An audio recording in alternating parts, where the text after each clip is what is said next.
Hello दोस्तों, नमस्ते। मैं हूं शरण सिंह रावणा राजपूत। मेरे चैनल का नाम है प्रेमी रावणा राजपूत रिएक्शन वीडियो। आज का वीडियो लेके आए हैं अहमदाबाद से बम्बई जाने वाली बुलेट ट्रेन के बारे में है। इसमें कितनी स्पीड रहती है, कितना काम पहुंचा है, कितना बाकी है, ठीक है ना। और आपको ये हम इतने दिनों के बाद आए हैं, लाइव वीडियो बना रहे हैं, ब्लॉग आपके लिए बना रहे हैं। हमको बहुत टाइम हो गया, आज कम से कम महीना हो गया है, मैंने एक भी ब्लॉग नहीं डाला हुआ है। और हमारे इस चैनल को सपोर्ट करें प्लीज, हमको सपोर्ट करते रहे और ऐसे ढेर सारा प्यार देते रहे। करते हैं वीडियो ट्रेन की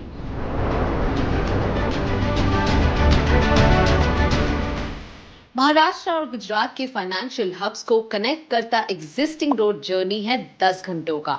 वंदे भारत से आप मुंबई से गांधीनगर पहुंच सकते हैं इन 5 आवर्स, पर बुलेट ट्रेन लॉन्च होते ही अहमदाबाद से मुंबई तक का डिस्टेंस कवर होगा इन जस्ट 2 आवर्स।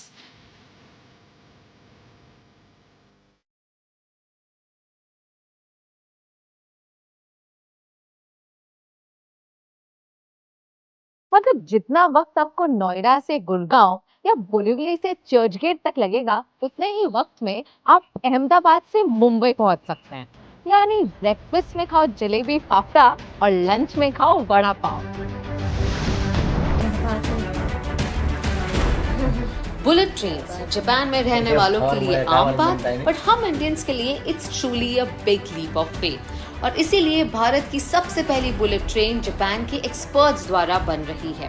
पर यहाँ के ट्रैक्स और टनल्स की टेक्नोलॉजी सारी मेक इन इंडिया का प्रतीक है। ये शायद पहली बार ही होगा कि हमारी ट्रेन एक अंडर सी टनल के द्वारा जाएगी। बुलेट स्टेशन के इस सफर पर सिर्फ होंगे 12 स्टेशन, 8 गुजरात में, 4 महाराष्ट्र में। पर ये सारे स्टेशन कल्चर, कनेक्टिविटी और टेक्नोलॉजी को एक साथ लाते हुए हमें मिलेंगे थीमैटिक स्टेशन। सिर्फ बुलेट ट्रेन ही नहीं, ये टर्मिनल भी खास है, हमारे फ्यूचर ऑफ ट्रैवल का परफेक्ट एग्जाम्पल। इस हब से कनेक्ट होता है railway, roads, buses, metro, bullet train. साथ ही आपको यहाँ मिलेगा hotel, retail shops, food court, everything under one roof. ये है साबरमती का multi modal and commercial hub. PM गति शक्ति नेशनल मास्टर प्लान के द्वारा इंडिया में कई सारे मल्टी मॉडल हब्स बन रहे हैं, जो पैसेंजर्स को सिटी से सीमलेसली कनेक्ट करेगा। ये स्टेशन सिर्फ रेलवे की सुविधाओं तक सीमित नहीं रहेगा, बल्कि ये मल्टी मॉडल कनेक्टिविटी का भी हब होगा। यानी बस हो, मेट्रो हो, टैक्सी हो, ऑटो हो, यातायात के हर साधन यहां एक ही छत के नीचे कनेक्टेड होंगे। इससे यात्रियों को एक सीमलेस कनेक्टिविटी मिलेगी। यही मल्टी मॉडल कनेक्टिविटी है जिसे हम देश के हर शहर में विकसित करने जा रहे हैं।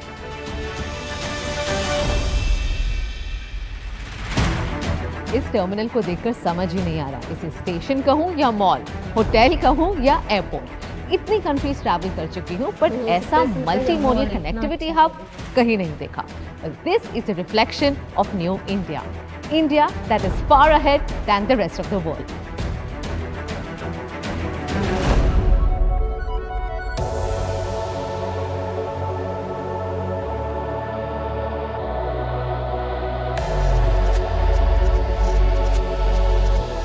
अब जब रेलवे में इतनी एडवांसमेंट और इतनी डेवलपमेंट हो रही है, तो खर्चा तो होना ही है, पर कमाई का क्या? Now let me tell you, 67% of rail revenue actually comes from freight, यानी मालगाड़ी से, जिससे हमारी पैसेंजर टिकट्स सब्सिडाइज होती है। कुछ साल पहले तक मालगाड़ी और पैसेंजर्स ट्रेन के ट्रैक सेम होते थे, जिससे कंजेशन बढ़ता था और ट्रेन डिले होती थी। डिले की वजह से पेरिशेबल गुड्स कई बार खराब हो जाते। नुकसान और रेवेन्यू लॉस तो होता ही, साथ ही पैसेंजर ट्रेन से ट्रैवल करने वालों का एक्सपीरियंस बिगड़ता। और इसीलिए 2020 में प्राइम मिनिस्टर द्वारा इनॉग्रेट हुआ डेडिकेटेड फ्रेट कॉरिडोर, यानी मालगाड़ियों के लिए एक अलग रेलवे नेटवर्क।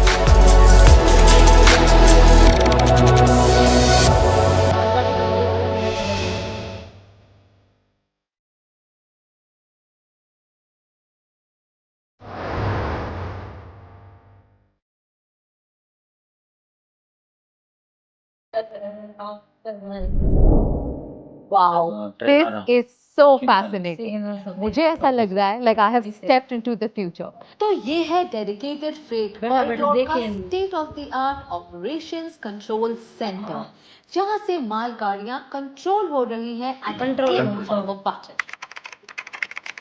एडवांस टेक्नोलॉजी और सिस्टमैटिक प्लानिंग की वजह से जो ट्रेन 30 घंटे लेती थी अब वो सिर्फ 12 घंटे ले रही है। तो वही मालगाड़ी अब उस वक्त में 2 राउंड ले सकती है। उसी वजह से हमारी इंडियन रेलवेज का रेवेन्यू डबल और ट्रिपल हो रहा है और इसीलिए आप देख रहे हैं रेलवे सेक्टर में इतनी एडवांसमेंट और हमारी पैसेंजर टिकट्स अब भी सब्सिडाइज्ड है।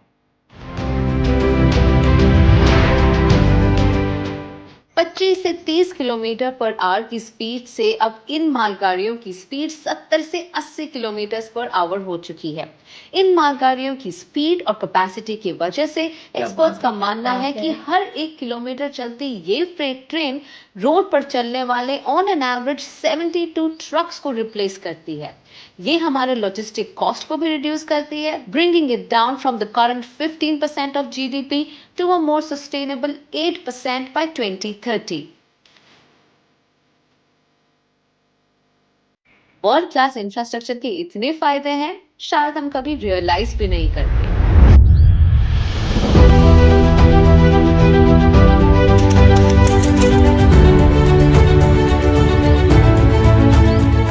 वर्ल्ड क्लास इंफ्रास्ट्रक्चर का फायदा तब जब डेवलपमेंट सिर्फ शहरों तक सीमित ना हो। हमें चाहिए कनेक्टिविटी भारत के हर कोने तक। इसलिए मैं आई हूं एक ऐसी रेलवे ब्रिज पर जो ना सिर्फ जम्मू एंड कश्मीर के रिमोट विलेजेस को कनेक्ट करता है, बल्कि अपने आप में ही एक अद्भुत क्रिएशन है। This is world's highest railway bridge.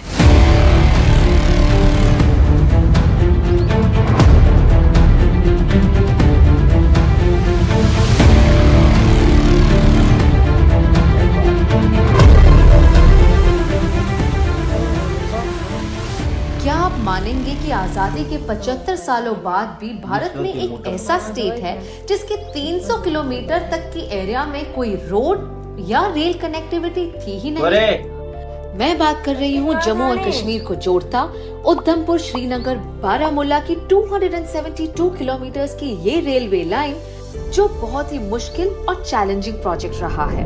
Udhampur से लेकर कटरा और बारामूला से लेकर बनियाल तक की तो रेलवे लाइन शुरू हो चुकी है, पर बीच में आए कटरा से लेकर बनियाल तक 111 किलोमीटर की इस टोपोग्राफी, ज्योग्राफिकल कंडीशंस, चट्टान और पहाड़ों की वजह से यहाँ रेलवे छोड़ो रोड भी नहीं था। पर हमारे प्राइम मिनिस्टर और इंडियन इंजीनियर्स ने प्रूव कर ही दिया, where there is a will, there is a railway. This is the world's highest railway bridge, the Chenab Bridge.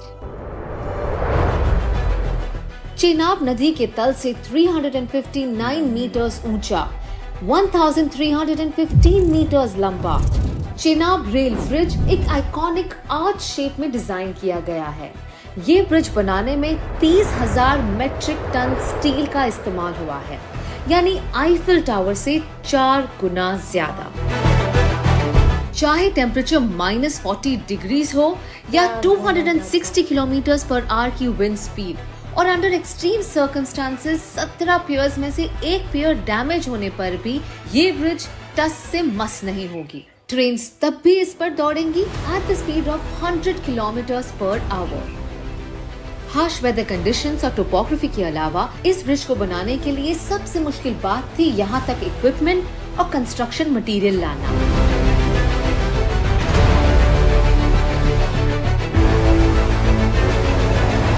क्या आप मानेंगे, कुछ साल पहले तक यहाँ तक पहुँचने का कोई रास्ता ही नहीं था। इस 111 किलोमीटर के रेलवे ब्रिज बनाने के लिए 250 किलोमीटर का रोड भी बना। उससे ना सिर्फ रेलवे कनेक्टिविटी बल्कि हमें रोड की कनेक्टिविटी भी मिली। कोड़ी जो गांव है मैम हमारा, यहाँ से अगर हमें मेन सिटी में जाना होता तो पैदल जाना पड़ता था हमसे 10 किलोमीटर, फिर एक बोट के जरिए उस चनाब को पार करके फिर आगे 10 किलोमीटर और चल के फिर एक गाड़ी मिल जाती थी। और फिर भी जम्मू में जाने के लिए गाड़ी में भी कम से कम 6 घंटे ट्रैवल करना पड़ता था, तब जाके जम्मू में शाम को बड़ी मुश्किल से पहुँच पाता आदमी। तो उसके बाद फिर नेक्स्ट डे कुछ अगर काम होता तो वो करके फिर तीसरे दिन बड़ी मुश्किल से घर पहुँचने के लिए शाम को पहुँच पाए, तो नहीं तो फिर रास्ते में कहीं रुकना पड़ता था। तो ऐसे हालात थे। तो अब तो बहुत अच्छे रास्ते बन गए। अब एक ही दिन में जो भी काम होता है करके आ जाते हैं। सुबह निकले तो 10 बजे से पहले हम पहुंच जाते हैं और अपना काम करके शाम को वापस घर पे आ सकते हैं। ये ब्रिज पहली बार जम्मू और कश्मीर के रहने वालों को ऑल वेदर रेल कनेक्टिविटी देगा और इस पूरे क्षेत्र को इकोनॉमिक बूस्ट। पहले तो ऐसे ही दिहाड़ी वाड़ी का ही काम करते थे। ब्रिज का काम शुरू होने से दुकान का धंधा शुरू कर दिया तो अच्छा प्रॉफिट हुआ है, काम धंधा चला हमारा और रोजगार अच्छा मिला सभी लोगों को यहाँ।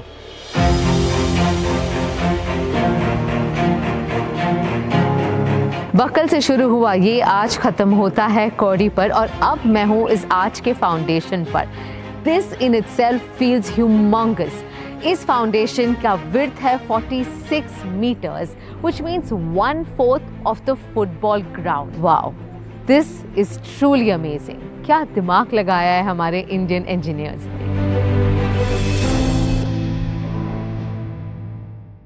इस प्रोजेक्ट ने जन्म दिया इंडिया के एक नहीं बल्कि 2 इंजीनियरिंग मार्वल्स को।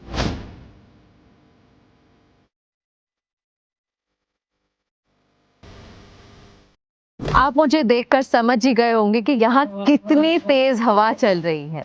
111 किलोमीटर का ये रेलवे लाइन जो बनियाल को कतरा से कनेक्ट करता है सिर्फ टनल्स और ब्रिजेस के थ्रू ही जाता है। यहाँ 97 किलोमीटर टनल्स है और बाकी का अर्थवर्क और ब्रिजेस बने हुए हैं। 752 मीटर्स लंबा ये ब्रिज 2 पहाड़ों को जोड़ता है और साथ ही ये हिंदुस्तान का सबसे पहला केबल स्टेड रेलवे ब्रिज है। पहला cable bridge. Wow, just look at that. Anji Khad bridge ना सिर्फ इंडिया का सबसे पहला केबल स्टेड रेलवे ब्रिज है बल्कि अपने आप में ही एक इंजीनियरिंग मार्वल है। वैली इतनी डीप होने के वजह से यहाँ पर पिलर्स नहीं आ सकते थे, इसीलिए एक ही 192 मीटर लंबा पाइलॉन और 96 केबल्स पर डटा हुआ है। यहाँ लोकल्स के रहने के लिए एक वरदान और जम्मू को कश्मीर से कनेक्ट करने में एक बहुत ही इम्पोर्टेंट लिंक है। 111 किलोमीटर का ये रेलवे नेटवर्क जो कनेक्ट करता है बनियाल को कतरा से क्रॉस होगा through 27 tunnels. The longest tunnel is of 13 kilometers और जितने भी टनल्स 3 किलोमीटर से ज्यादा हैं साथ ही आपको दिखेंगे एस्केप टनल्स जो टनल की मेंटेनेंस, किसी इमरजेंसी या अनफॉर्चुनेट इंसिडेंट के लिए यूज किए जाएंगे।